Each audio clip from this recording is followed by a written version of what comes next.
O Evangelho de João. Estudo bíblico.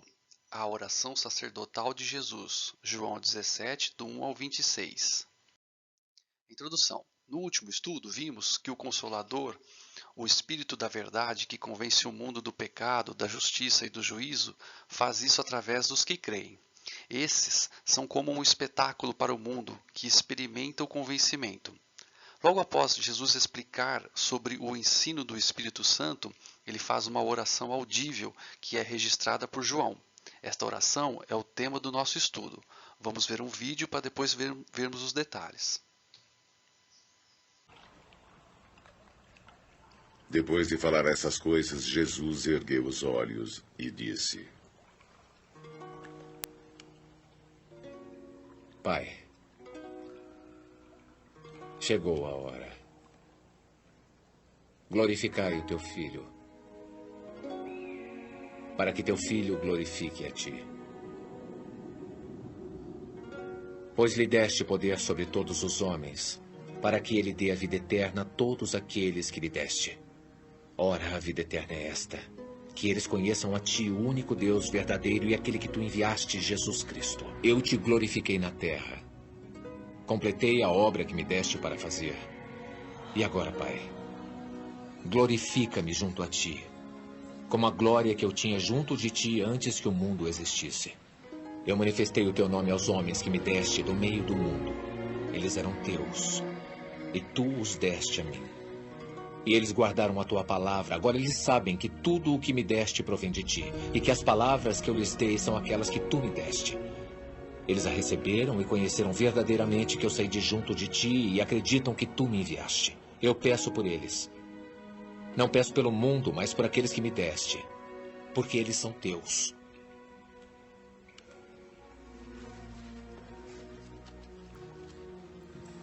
Todas as minhas coisas são tuas, e as tuas coisas são minhas. E é por isso que sou glorificado. E eu vou para ti. E eu já não estou mais no mundo, mas eles estão no mundo. Pai Santo, eu peço, guarda em teu nome os que me deste, o nome que me deste, para que eles sejam um, assim como nós somos. Tenho guardado aqueles que tu me deste, e nenhum deles se perdeu, senão o filho da perdição, para que a Escritura se cumprisse. Mas agora eu vou para ti e digo isto no mundo, para que tenham a minha alegria completa em si mesmos. Então, no dia em que me receber em vossa casa, serás pleno. Dei-lhes a tua palavra e o mundo os odiou, porque não são do mundo, assim como eu também não sou do mundo. Não peço para que os tirais do mundo, mas peço para que livrai-os do mal.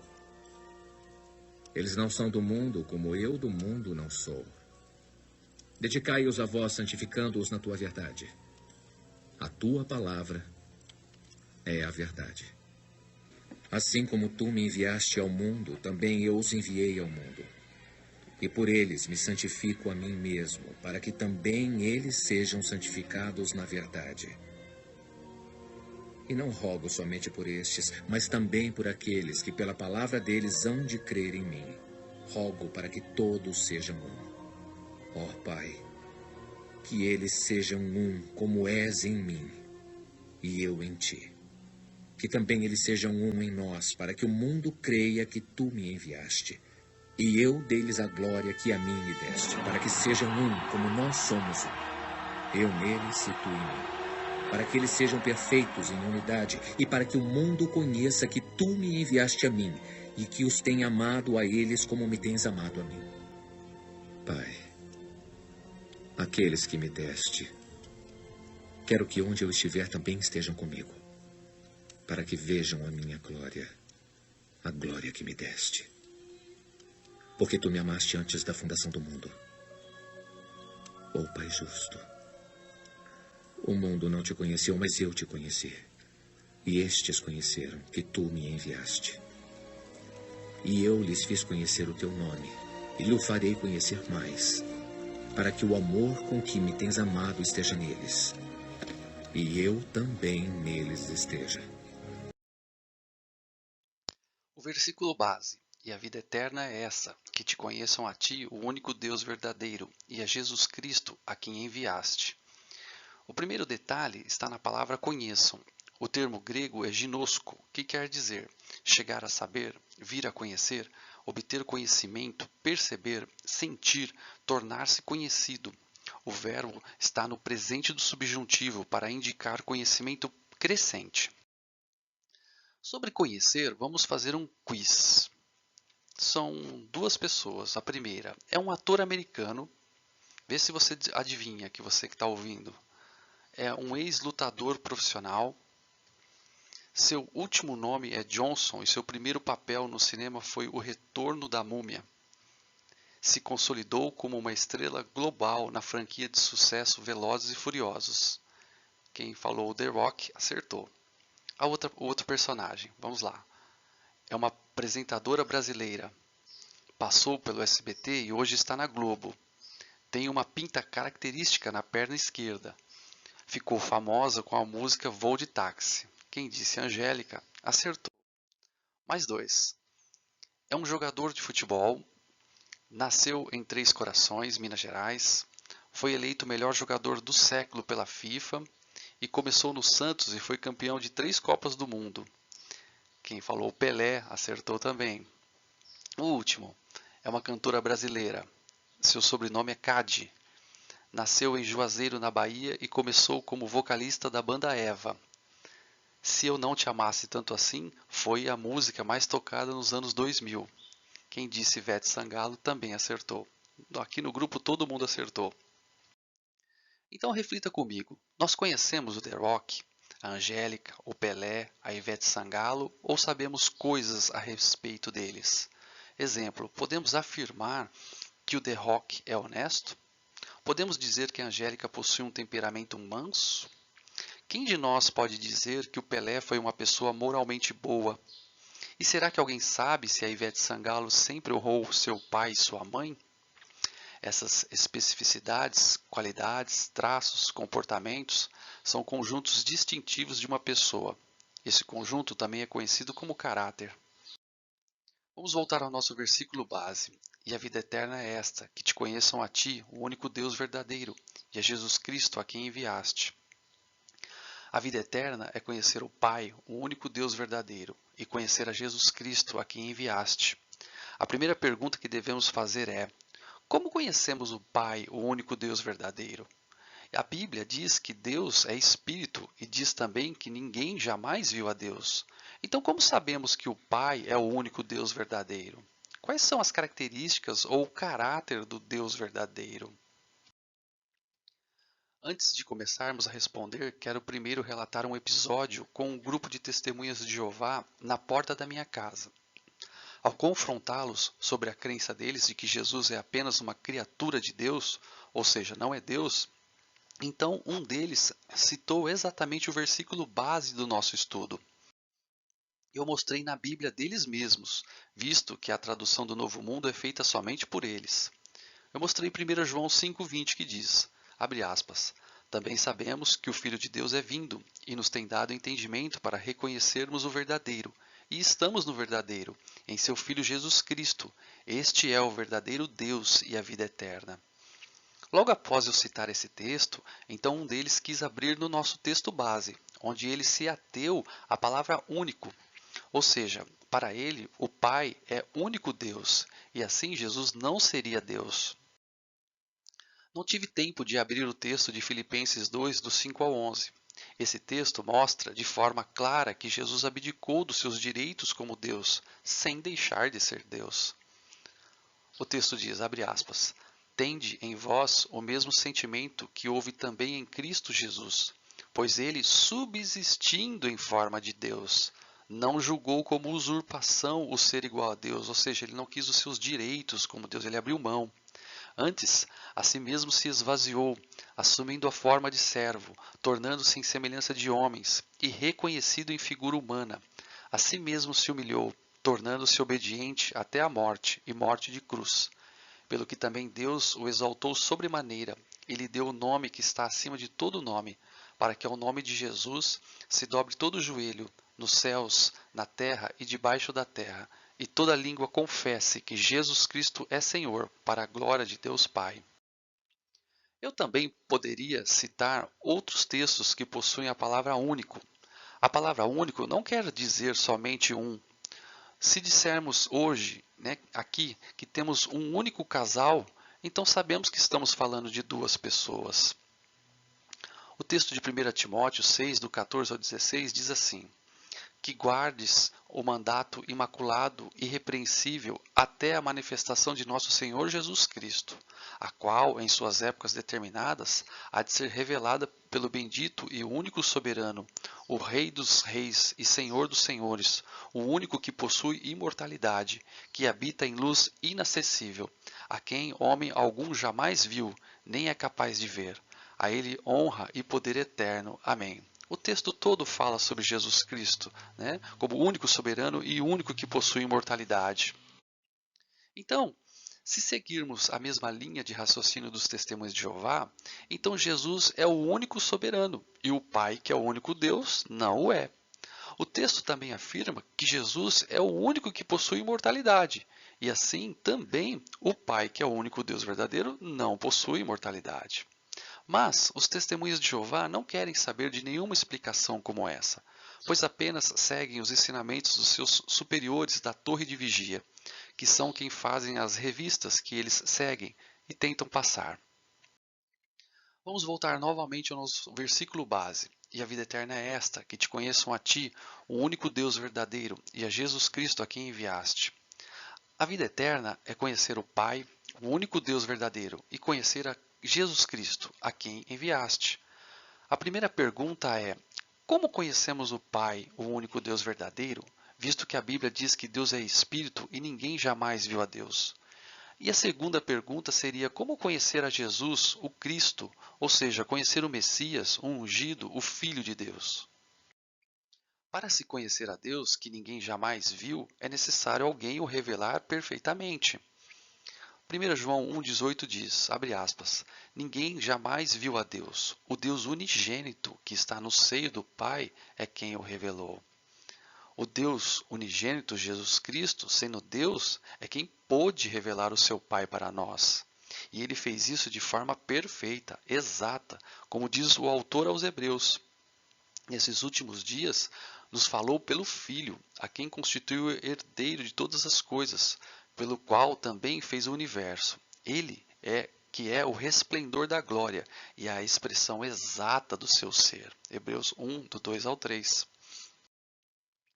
Jesus é a expressão exata do Pai. Jesus é a imagem do Deus invisível. Sendo a expressão exata do Pai, Jesus não tem diferenças de caráter, personalidade, temperamento diferentes do Pai. Através de Jesus Cristo, o Deus que se fez homem, podemos conhecer o Pai, o único Deus verdadeiro. Conhecer a Jesus é conhecer o único Deus que é Pai e envia Jesus Cristo. E isso é a vida eterna. Ao lermos a Bíblia, ou mesmo através de uma pregação sobre Jesus, já temos a oportunidade de conhecermos sua missão e crermos nele. A partir daí, vamos nos relacionando com Jesus e seu Espírito em nós, de maneira que vamos crescendo nesse conhecimento e comunhão. A Bíblia é muito grande para detalharmos tudo o que ela revela. Então hoje vamos ficar na oração sacerdotal de Jesus, de João 17, e conhecermos um pouco mais alguns detalhes daquilo que ele revelou na passagem. Primeiro, o Pai é glorificado, louvado, celebrado, honrado, exaltado no Filho, e o Filho o é igualmente no Pai.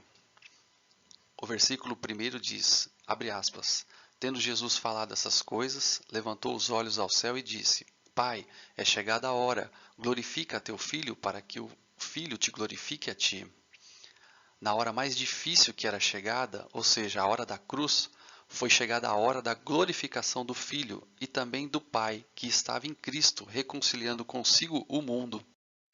Segundo, o Pai concedeu ao Filho autoridade sobre todos, para que ele dê vida eterna. O versículo 2 diz assim, assim como lhe conferiste autoridade sobre toda a carne, a fim de que ele conceda a vida eterna a todos os que lhe deste. Mesmo os do Antigo Testamento que creram nas promessas do Pai e lhe obedeceram observando os princípios da lei, foi preciso que Jesus, o autor da salvação, concedesse vida eterna a todos os que o Pai lhe deu. Terceiro, o Filho já existia junto ao Pai antes da fundação do mundo. O versículo 5 diz assim, abre aspas, e, agora, glorifica-me, ó Pai, contigo mesmo, com a glória que eu tive junto de ti antes que houvesse mundo. Jesus afirma a sua deidade junto ao Pai antes que existisse mundo. Quarto, o Filho saiu do Pai e foi enviado a consumar a obra. O versículo 8 diz assim, abre aspas, porque eu lhes tenho transmitido as palavras que me deste, e eles as receberam, e verdadeiramente conheceram que saí de ti, e creram que tu me enviaste. Do Pai, o único Deus verdadeiro, saiu o Filho, Deus unigênito, encapsulado em carne, ou tabernaculado. Eu saí da minha mãe humana, e, claro, eu só poderia ser humano. Você já viu sair outra coisa num parto de uma cachorrinha que não cachorrinhos? Quinto, o nome do Pai é o mesmo que o do Filho. O versículo 11 diz assim, abre aspas, já não estou no mundo, mas eles continuam no mundo, ao passo que eu vou para junto de ti. Pai Santo, guarda-os em teu nome que me deste, para que eles sejam um, assim como nós. Jesus, ou Yeshua, é igual a Jafé, que é salvação. Sexto, o Filho nos uniu na unidade dele com o Pai. O versículo 21 diz, a fim de que todos sejam um, e como és tu, ó Pai, em mim, e eu em ti, também sejam eles em nós, para que o mundo creia que tu me enviaste. Um, que é igual ao Pai, mais o Filho, mais nós com o Espírito Santo. Está a fórmula aí na tela. Sétimo, o Filho afirma que só ele conheceu o Pai e somente através dele foi possível conhecer a Deus. O versículo 25 ao 26 diz, abre aspas, Pai justo, o mundo não te conheceu, eu porém te conheci, e também estes compreenderam que tu me enviaste. Eu lhes fiz conhecer o teu nome, e ainda o farei conhecer, a fim de que o amor com que me amaste esteja neles, e eu neles esteja. Finalizando, fiquei pensando se este não é só mais um estudo bíblico onde aprendemos mais coisas sobre Jesus. Será que realmente estamos crescendo em conhecimento pelas verdades que aprendemos? O risco de aprender sempre, mas nunca chegar ao conhecimento da verdade, é nos tornarmos religiosos. E, como os testemunhas de Jeová, vamos correr o risco de negar a Jesus, como fazem as religiões, pois por elas não é possível conhecer o Pai e o Filho. João também escreveu assim a aqueles que não confessam a Jesus como Deus, pelo contrário negam. 1 João 4, do 14 ao 15 diz, e nós temos visto e testemunhamos que o Pai enviou o seu Filho como Salvador do mundo. Aquele que confessar que Jesus é o Filho de Deus, Deus permanece nele e ele em Deus. E 1 João 2, do 22 ao 23, ele completa, quem é o mentiroso senão aquele que nega que Jesus é o Cristo? Esse é o anticristo, o que nega o Pai e o Filho. Todo aquele que nega o Filho, esse não tem o Pai. Aquele que confessa o Filho tem igualmente o Pai. E Jesus também disse assim a aqueles que sabem um monte de coisas a respeito dele, mas não o conhecem. Mateus 7, do 22 ao 23 diz assim, abre aspas, muitos naquele dia hão de dizer-me, Senhor, Senhor, porventura não temos nós profetizado em teu nome? E em teu nome não expelimos demônios? E em teu nome não fizemos muitos milagres? Então lhes direi explicitamente, nunca vos conheci. Apartai-vos de mim, os que praticais a iniquidade. Finalizando o versículo base, e a vida eterna é esta, que te conheçam a ti, o único Deus verdadeiro, e a Jesus Cristo a quem enviaste. A vida eterna é mais do que a existência sem fim. É uma qualidade especial de vida que o crente recebe à medida que ele compartilha da vida de Deus por meio de Cristo. Isto permite ao crente um crescente conhecimento de Deus em comunhão com o Pai, o Filho e o Espírito Santo. A vida eterna é uma realidade presente. O que crê já a tem. 1 João 5, 11 e 12 diz, e o testemunho é esse, que Deus nos deu a vida eterna, e esta vida está no seu Filho. Aquele que tem o Filho tem a vida. Aquele que não tem o Filho de Deus não tem a vida. O modo como andamos por esse mundo revela se realmente conhecemos o Pai, o único Deus verdadeiro, e a Jesus Cristo, a quem o Pai enviou. Amém? Comente, curta, compartilhe, escreva aí nos comentários o que você achou do estudo para que a gente possa seguir. Muito obrigado a todos.